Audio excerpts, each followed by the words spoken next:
Hola gente de comunicación, hoy vamos a estar hablando de un tema muy interesante que es la detección de hechos investigables. ¿De qué se trata esto? En el mundo del periodismo basta aguzar un poco la perspicacia para poder detectar que cualquier realidad tiene al menos un doble sentido o un doble fondo y que puede ser investigado. Existe un campo de la realidad. Este campo de la realidad es un término precisamente de periodismo, de investigación. Se utiliza en este campo y es a los efectos de que el periodista pueda imaginarse como una especie de gran almacén en el que están todos los hechos pasados y con expectativas de concreción futura. En teoría, lo que ya sucedió dejó un rastro y en este campo de la realidad es donde va a ser localizado e investigado. Partamos de la hipótesis de que todos los hechos pueden ser detectables. Deben darse sencillamente una serie de procesos comunicativos apropiados que lo aproximen hasta el periodista.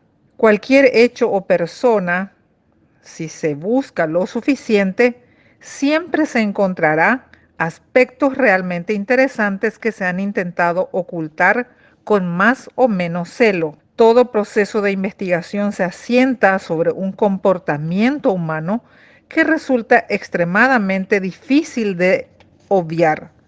Pasar la vida siempre deja huellas. Bien, el periodista investigador en su profesión debe considerar que se escuda la noticia detrás de un filtro informativo, de una barrera de silencio o desinformación que más o menos es infranqueable.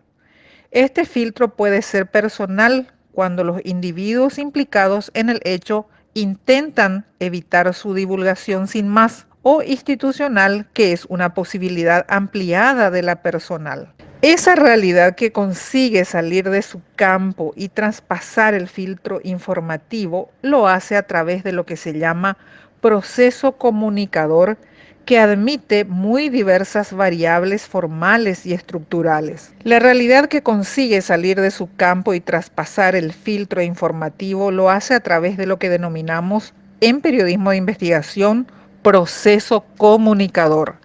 Y este proceso comunicador puede ser voluntario e involuntario. Y es voluntario, como su nombre indica, aquel que nace con la intención de trasvasar un determinado contenido informativo desde su campo de origen hasta un receptor ajeno al mismo. Y es involuntario el proceso comunicador cuando al traspasar el contenido informativo lo hace de una manera no intencional, inadvertida o por error. Un ejemplo concreto es un proceso comunicador voluntario, por ejemplo, un comunicado. Una determinada institución realiza un comunicado a la prensa a los efectos de hacer saber una determinada situación. O en su caso, un informante voluntariamente hace llegar al periodista investigador un hecho noticiable o investigable. Sin embargo, es involuntario el proceso comunicador cuando de repente, sin querer, el periodista se percata o escucha una conversación entre dos personas en donde, por ejemplo, se están hablando de corrupción o de desvíos de dinero. Dentro de un proceso comunicador pueden diferenciarse a su vez tres niveles: el público, privado y reservado. Este tema es de fundamental importancia en el mundo del periodismo de investigación. Vamos a empezar por el primer nivel informativo, que es el público, conformado por comunicaciones de muy distintas procedencias, pero con el común denominador de haberse difundido de una manera pública y notoria. Este nivel informativo público no es muy apetecible para el periodista investigador porque todos los comunicadores, todos los periodistas lo manejan. El segundo nivel informativo, el privado, integrado por comunicaciones transmitidas a nivel particular y dentro de un grupo de receptores muy reducido que en principio no tienen intención de publicarlas, aunque en todo caso tampoco tengan prohibición expresa de hacerlo. Es un nivel de comunicación que exige muchas veces tener que respetar algunas reglas de anonimato o de intimidad. Por ejemplo, el jefe de un gabinete le cuenta al periodista eh, algo que sucede en esa institución.